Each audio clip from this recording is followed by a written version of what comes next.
Welcome to the Social Media Takeaway. I'm your host, Louise MacDonald, and today I'm speaking to Instagram sensation Sarah Butler.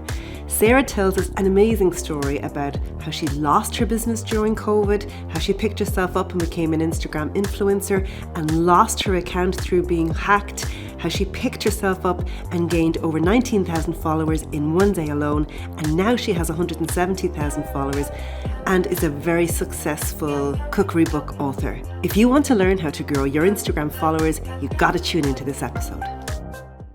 Sarah Butler, you're so welcome to the show. I am so delighted to have you here on International Women's Day.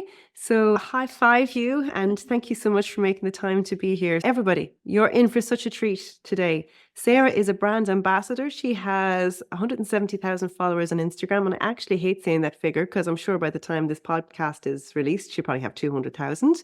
She is a best-selling author of 3 amazing cookbooks: Home Cooking Book 1, Food for Life Book 2, and Comfort Food Book 3. Now, I have to say I have one of those books. I'm going to get the other 2.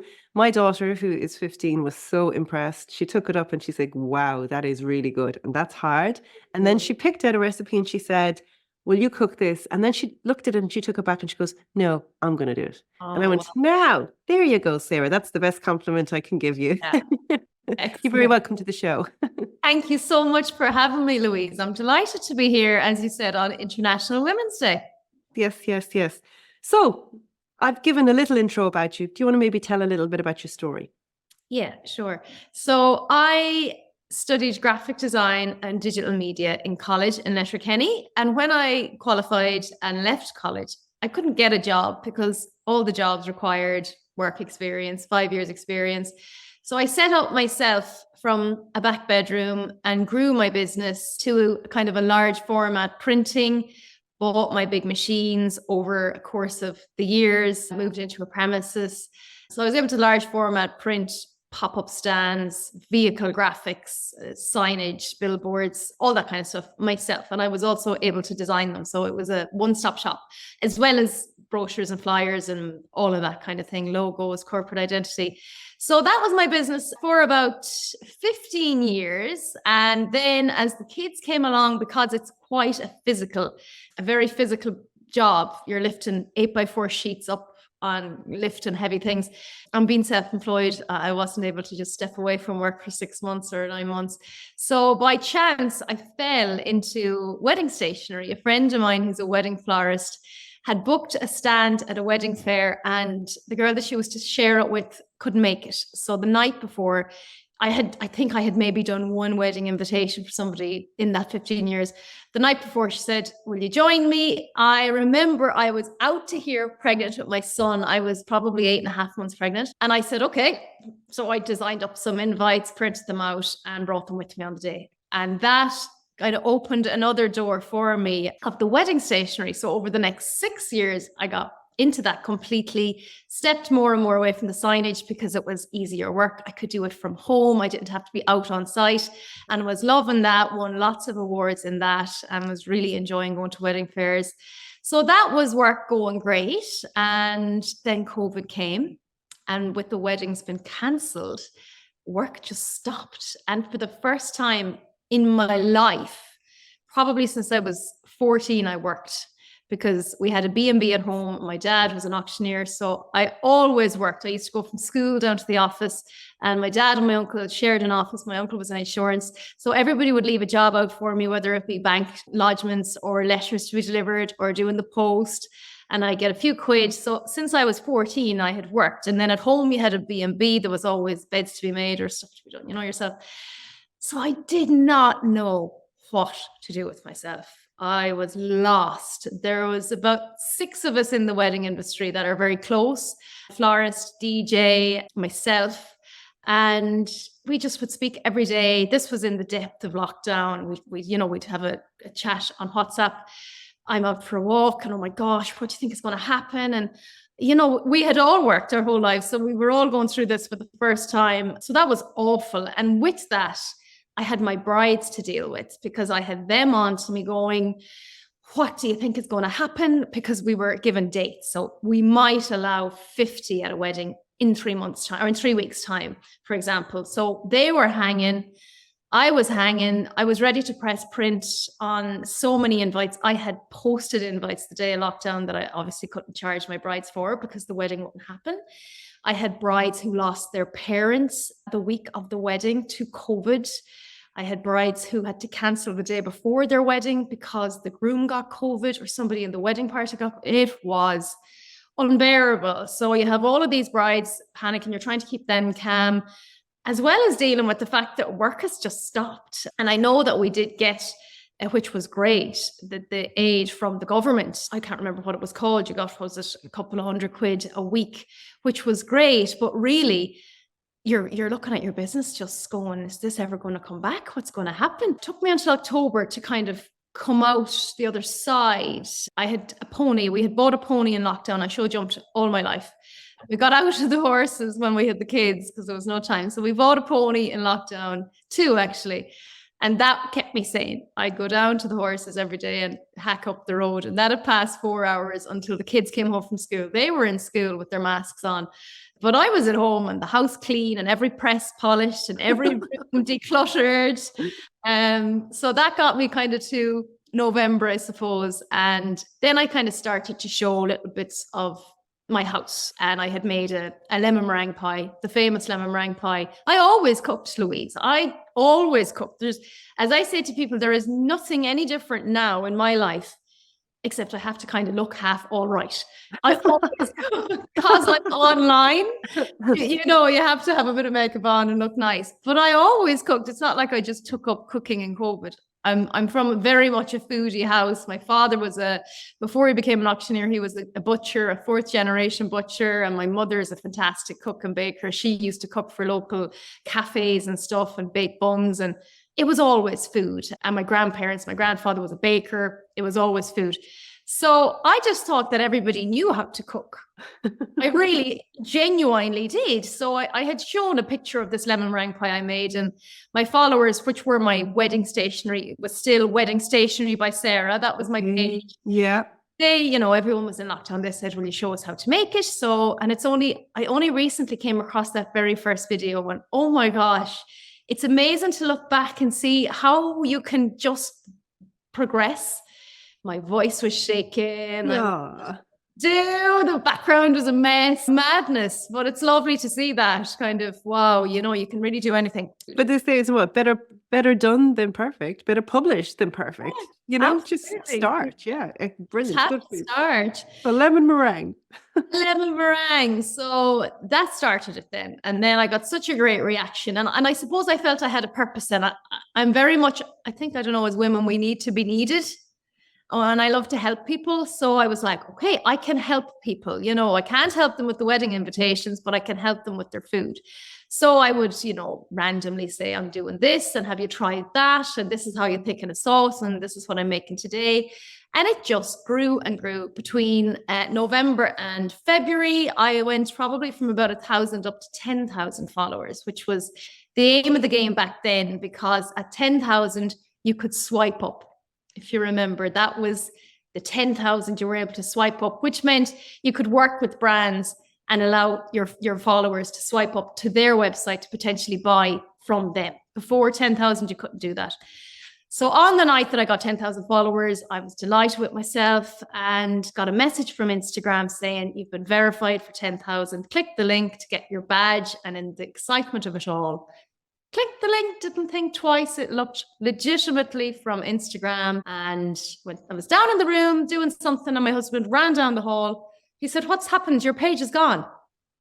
And that was like awful. It was like, really, it's not the end of the world. In hindsight, if I could look back. But at that time, I had built this, I suppose, security of something in the madness that was lockdown. The ashes, like from the ashes of your business, you put your heart and soul into this, and then dirtbag comes along. This is it. So through the jigs and the reels, we discovered that, the way you'll come across an Instagram page and they've got really nice clothes or really nice something or other, and they've got lots of followers, and so it must be legitimate. Yeah. That's why they hack people that have a good few followers, because they will scam them. Basically, they use your page, upload professional images, and they'll scam people who will go in and say it must be legit because they've got 10,000 followers. So the worst thing was I couldn't even contact my followers. I kept going into Instagram, but my page was gone. So there was nothing I could do. So we waited up all night. It was gone. I got in touch with somebody who works kind of in a corporate cybersecurity, explained to her, and she said, you click the link, Sarah. You handed it to them. When you think of all that goes on in Meta, and I would deal quite a lot with people and quite a lot with businesses who I feel unfairly have lost access to their, like yourself. Yeah. You kind of think in this day and age, should there not be a little bit more protection for the user from Meta? Yeah. Like it was obvious that somebody had changed the name of the account, the contact details of the account, the password of the account. Like, it wasn't you, it was obvious. Yeah, and I have no support. You'd be emailing Facebook and forget about it. There was the case is closed. Yeah, just not even a response, not a number you could ring or And anything. now that account is probably selling something that's not real or scammed or counterfeit or illegal. Yeah. Anyhow, that's not what we're here to talk about. It's happening so often to I some know. people. So we just said, look, let's just go again and start a new account. And oh my gosh, I was as low as a snake's ankles that morning. Oh, you poor thing. But what happened next was incredible. And I will always say from that day, people are great. People are great. So I set up a new account, came on explaining what had happened, a blubbering mess. I hope nobody ever has screenshotted that. I was like the Blair Witch, snot crying into my phone. Like it was the worst in the world. But that's so devastating. Like we can laugh now, but like you must have been just. Oh, I can just imagine that sinking feeling. That awful sinking feeling when you realize something really bad has happened. Yeah, and it wasn't really bad. I mean, in hindsight and in the greater scheme of things, but it was crap at the time. In context, it was awful. Yeah, it was. You were allowed to cry. I know, yeah. So, anyways, people shared the new page. Jennifer Zamparelli contacted me to come on her show that day. Aww. And Baz got hold of it and he shared it. He came on his Instagram going, this girl, she was so upset, going like her new page. So many people shared it, people that had found me back again. And by the end of that day, I think I had like 19,500 followers in 24 hours. Oh my God. Yeah, so people are great. They really are. And then it just blew up from there. It just went on and on and on. And brands came on board. I actually got signed by my agent. She rang me. She actually rang me then about an hour after I got hacked. And it's funny kind of turn of events. Mandy, my agent, is who I used to do my wedding fairs with. She ran a wedding fair in Galway, Dream Weddings. So I have been going to Dream Weddings as an exhibitor for about 8 years. And then Mandy rang me an hour after I got hacked to say, will you sign up with us? I said, well, I'd love to, but I have no account. And she said, well, I'm still going to sign you anyways. So yes, Mandy got on board, which has been great. And you just had brands. And then everybody asked for the recipes to put into a book, something like never in a million years. My English teacher really, I say when she heard that, was like, you sure that's the right person? But yeah, I got a publisher who helped me with the spell check, really was the main thing, and the wording and that. The design I was able to do all myself, which was great. So the graphic design background has really helped, just even to have that eye for things. And yeah, 3 books down, cooked on TV. I'm heading down to RTE next week to cook on the Today Show. So that was one of my get in with RTE goals. So that was amazing to get that call. Well, you're an inspiration. So like that is just, it's an amazing story. Yeah. Okay, so first question I have to ask anyone who's listening, what advice would you give people to secure their accounts? Yeah, definitely get your two-factor authentication on for sure. I didn't have it. I didn't know it existed. So that would be the first thing. Just for anyone tuning in, you can do that for Instagram. It's really important to do it for Facebook too. It's important to do for everything, but I think for Facebook and Instagram, the amount of people who still get hacked, and if they get into your Facebook, they'll get into your Facebook ads if you have an ad account, and they'll spend your money, and then your ad account will be disabled, and you'll never get it back. And it won't be your fault, but that's just the way it is. So number one, two-factor authentication. Yes, change your password frequently and make it a hard one to remember. Don't use the same password that you might have used for something else. And just be very careful. I suppose the main thing is be very careful with your messages coming in, because they're getting more and more professionally displayed. So it looks genuine. And it's like the emails you get, always check the email. And also, if you get a message from Instagram, you can go into it's in your settings in Instagram under privacy, I think, and you can check genuine messages from Instagram over spam ones. So that's another thing that I learned along the way. Yeah. So here's another tip as well. If Meta want to contact you to your Facebook and Instagram, they generally won't send you a message. They'll send you a notification. And even like I got an email the other day to tell me my Meta account was being closed, blah, blah, blah. And so I was like, oh gosh, this looks very legit. And I opened it up, but like it wasn't from any, so I just said, unless now they want to send me a notification, I just deleted it. So yeah. There's messages doing the rounds every single day of the week on Facebook. Your ad account is being disabled. So what I do is I block them and I report them. So because I don't take it, I think I might save somebody else just who might click the link. Okay, so that's great advice. Turn on your two-factor authentication, check in your settings for genuine messages from Instagram and Facebook, and change your password and not have an easy one that's used everywhere. A nice, hard, difficult one. Write it down if you need to remember it. Excellent advice. Anything else for securing your account? Be very careful, I suppose, on links you click. Yeah, just be careful what's coming in, and your followers as well. Be careful who's following you. Yeah, and actually, if there's anybody coming onto your team and if they have access to your accounts, they need to follow exactly the same advice, because sometimes, it can be if somebody has access to your accounts and they don't have two-factor on, you can be vulnerable as well. Okay, and what about verifying? Your account is probably verified automatically if so many followers. Do you pay or do you recommend it? Yeah, I pay and 100% recommend it. Yeah. It's just, look, it's a money scam at the end of the day with Meta. We shouldn't have to. As you said earlier, if your account is hacked, it should be easy to get it back. Yeah. It's 2024, but they've obviously looked at this and gone, we can make money on this, which is fair enough in business. I get it, but you have to pay it, Yeah, I pay for it too. I just peace of mind. Just peace of mind. And I need it too much. Yes. Well, that's it. It's like insurance. It's like having business insurance. It is true. It is true. Okay. What's the secret to growing your Instagram and followers? What advice would you give to somebody who's listening and who really wants to grow their followers? Okay. So my first thing would be think of yourself as your followers. You know your business. And sometimes we know our business so well. We think it's like me thinking everybody could cook. We think that everybody else knows our business. And I used to say it to people when I used to design logos for businesses. They'd come in and they might say, oh, well, I like this. I've seen this design. And it might be a symbol or something, or their business maybe have a name that doesn't really tell you what the business does. And I'd say to them, that looks lovely. But if I'm driving by and I've got a millisecond to look at your logo, I need to know what you do very clearly. And I think that's what a lot of people don't do on Instagram.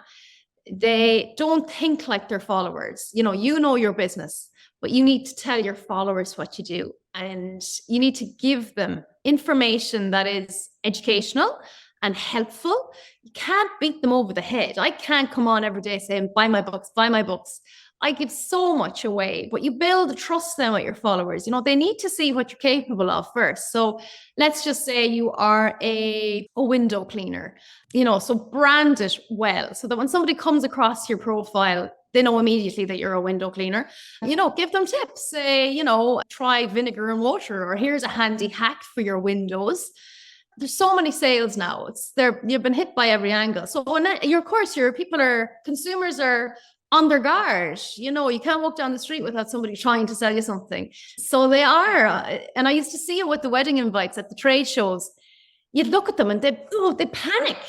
I used to say, I'm not going to beat you up and take your money. I just want to help. So you have to remember that consumers are, they've been hit by every angle. So you have to give them, it's okay. This is what I do. Show them what you do. Show them that you do it well. Give them some tips. You have to give. You can't just take all the time. So give them tips on how to clean windows, or, if you've got this problem on your window, try this.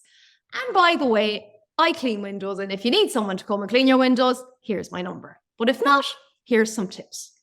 And just don't you have to prove yourself. You can't just hit them over the head with what you want them to buy from you all the time. I think that's the main thing for me and what I see on my page. I give free recipes, I give tips all the time. And then people try them and go, do you know, these work. I had all the ingredients at home. She has a book. I think I want to get it. And then they get the book and go, oh my God, this is brilliant. Like I wanted to cook everything. I had everything to cook everything. And then I suppose you've built that relationship, and that's what it's all about, the relationship, and that they'll come back. You're not selling them something that's scam, it's genuine, and they'll come back and buy the next book, So I think that's the main thing. Just think like your viewer, and how can you help them? And I suppose by giving out that really good content, and I have this mantra: you sell more when you don't try and sell. So, Yeah. and that even by just giving good content, that's what helps grow your followers. And so another thing that I know businesses worry about a lot is repeating the same tips over and over again. So what's your take on that? I wouldn't worry about that, because I will repeat things over and over, and I'll always have someone say, that is so brilliant, I never heard that before, because there's so many accounts on Instagram. Not everybody's going to watch every story every day. So I wouldn't worry about that. And I would also advise to get your face in front of the screen, because I think you need to make that human connection. People like to see who's behind an account. If it's only to pop on and go, have a great Tuesday, I hope you're all good, it really makes a difference, because they see the personality. Yeah, exactly. And they nearly feel like they get to know you a bit. So yeah, I heard somebody say as well about repeating content, that they said they put up the same inspirational quote maybe every 3 months or so. And they said, you'd be worried saying, oh geez, I put this up before, will I put it up again? And they said, actually, not only sometimes the same people comment are like, this is so true, or blah blah blah. So Yeah. it doesn't matter. So No. if you're struggling, you think, oh God, I can't put up advice because I'm going to run out of advice. Don't worry, because you can switch up the advice. You can keep repeating it. Different people, it's going to resonate with different people at different times. That would be my take. Yeah. So I'm glad you said that. So, okay, you're an Instagram expert. What's your take on the difference between reels, posts, and stories? I don't know if I'm an expert.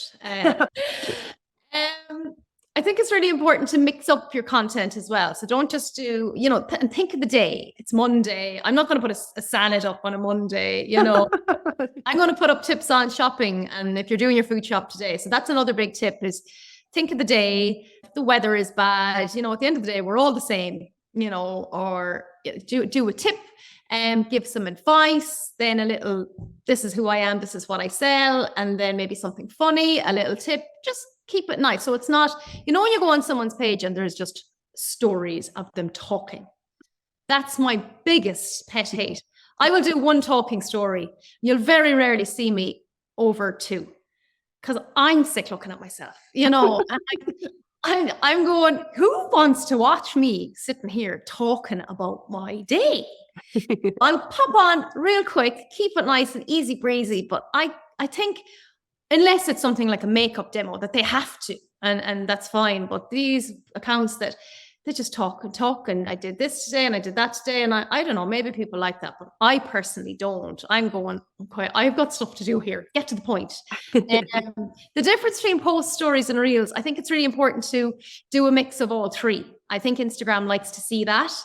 And consistency is the key with Instagram. Consistently post a story or two every day, or a post every day or 2 days. Don't do 10 one week and then none the next week. Keep it consistent.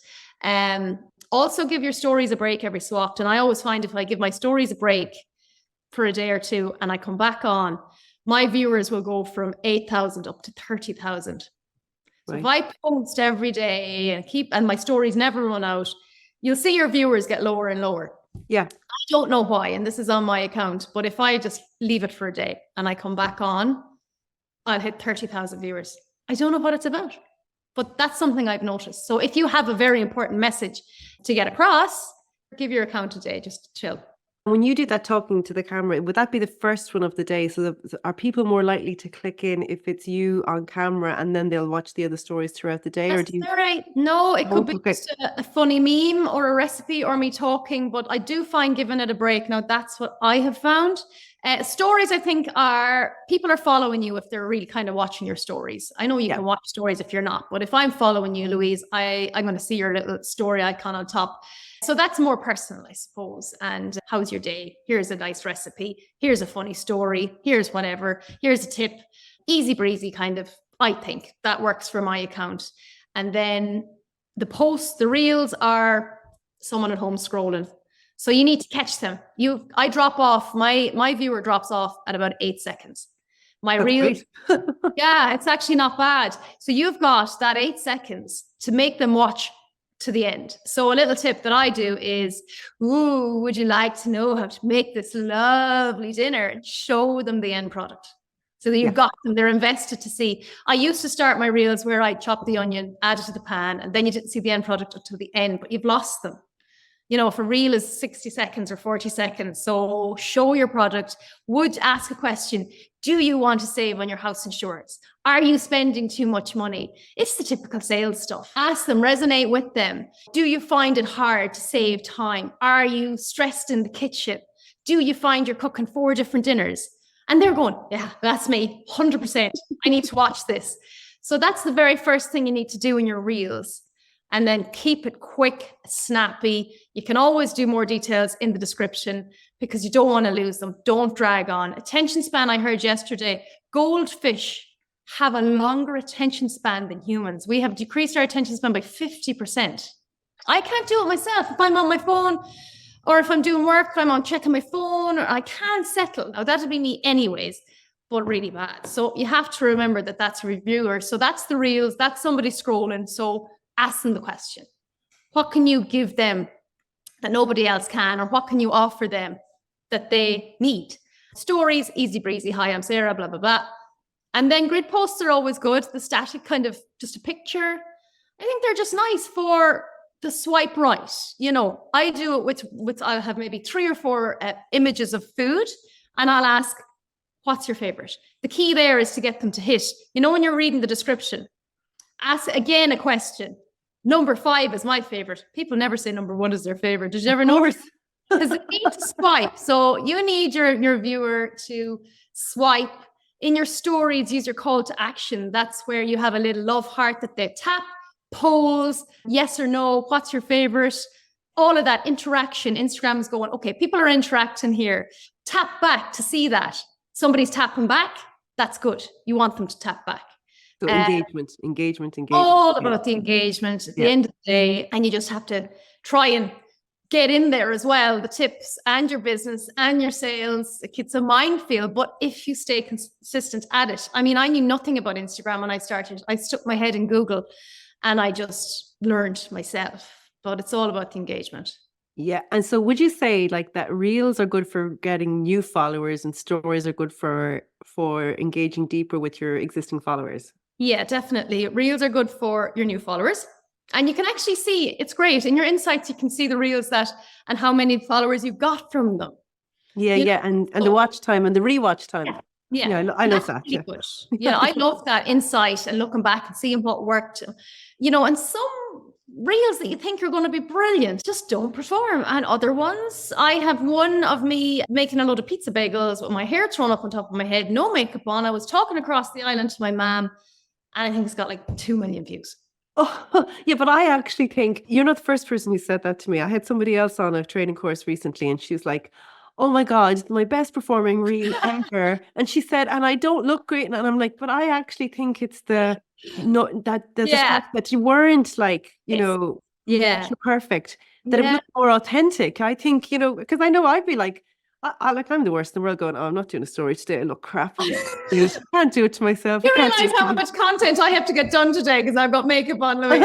Yeah. Batch. That's another bit of it. So would that be your advice? Like batch when you're in the forum, do loads. Batch. But again, my thing is quite creative. So I find it hard to batch stuff. Yeah. I do to a degree, but when it's me talking, I just have to be myself and be normal. Another thing that you can do that I find increases engagement is just like I'm always in the kitchen. But if I do a story and I'm in the car, people are like, oh, she's not in the kitchen. She's in the car. So funny. Or if I'm in the sitting room, change up your location because people get bored looking at the same background. And it sounds so silly, but curiosity is always there. And like I could be in the sitting and talking about like a fantastic recipe, and people are messaging me going, "Where did you get the picture in the background?"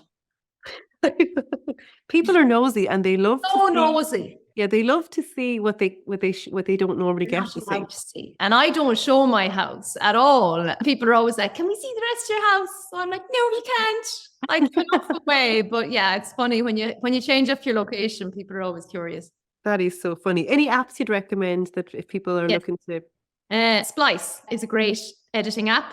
I was using Cut Story, but I found the photo quality or the image quality in the videos, there was just a tinge of red off it. And I contacted them and they tried just, I don't know, in the export. And I'd be quite critical with that.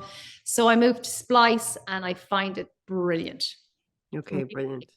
Now, in the 5 years or so that you're using, well, I assume you're probably using Instagram a lot longer, but like on your journey where you've grown your followers phenomenally, like, have you noticed any changes from back then to right now? Like in the way, either that the way consumers are using the platform or the way Facebook or Meta have changed it, or what, have you noticed anything? I think when I joined, I suppose 4 years ago was when I started doing the food side of it. There was a lot more people just on chatting, people just on showing how to do your makeup and how to cook things. And there's a lot more paid partnership. It has now become a business for people.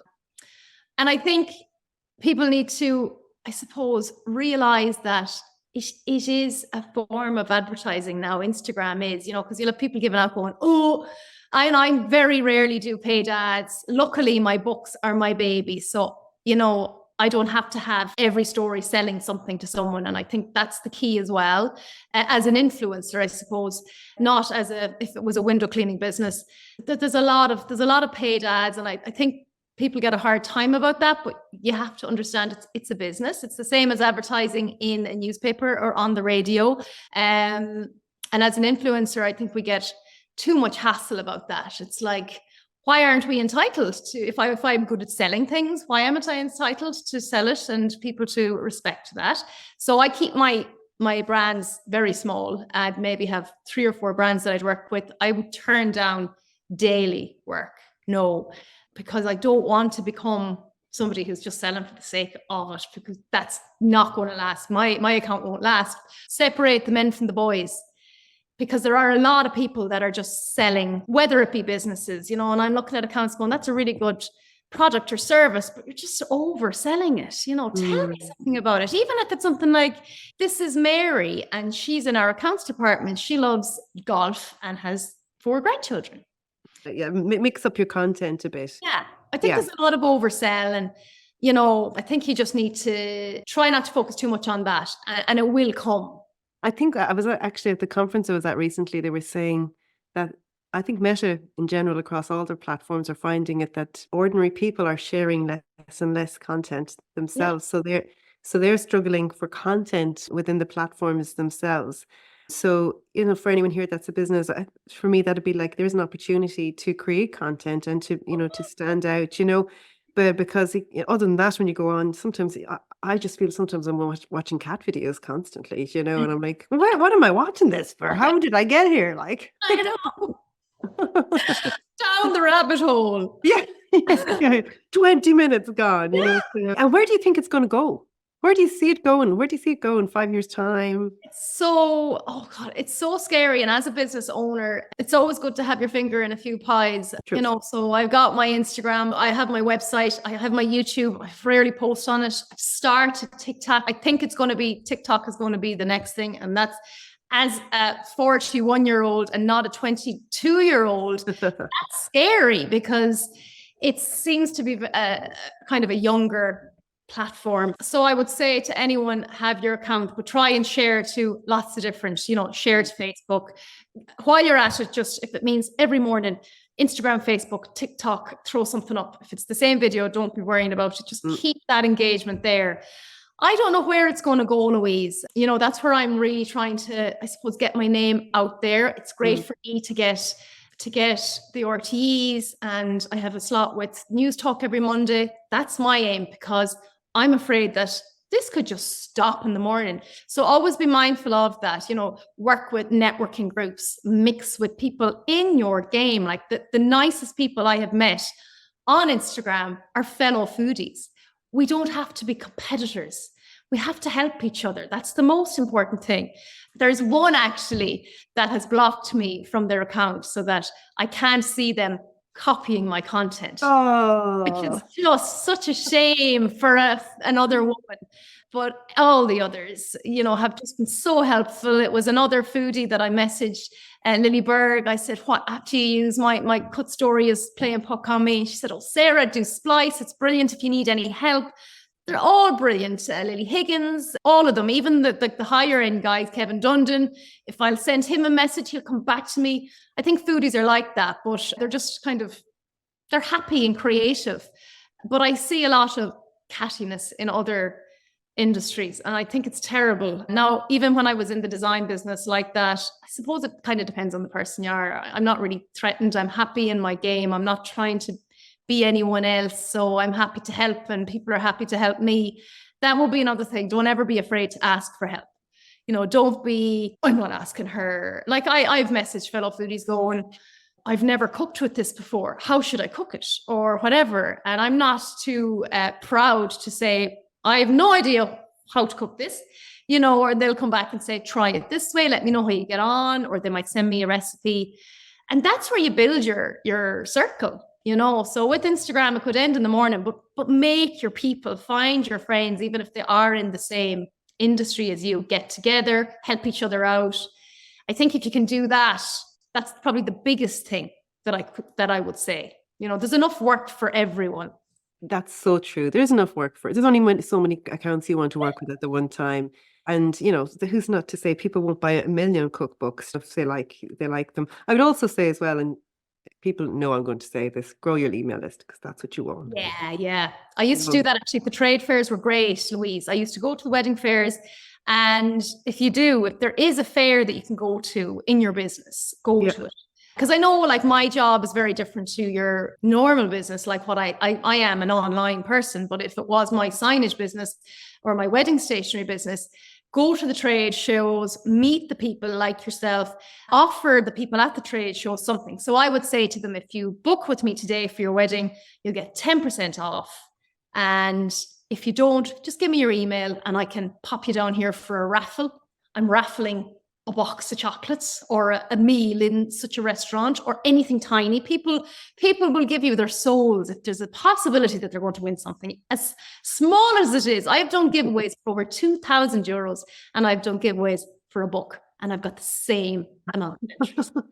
So get that email and I will come home from that wedding fair with 500 emails and I categorize them into, okay, I contact this person 6 months before their wedding. That's when they're looking for wedding invites. So if you're a window cleaner, you contact them in the 6 months before the summer or a month before summertime when everyone's looking out going, God, I really need to clean them.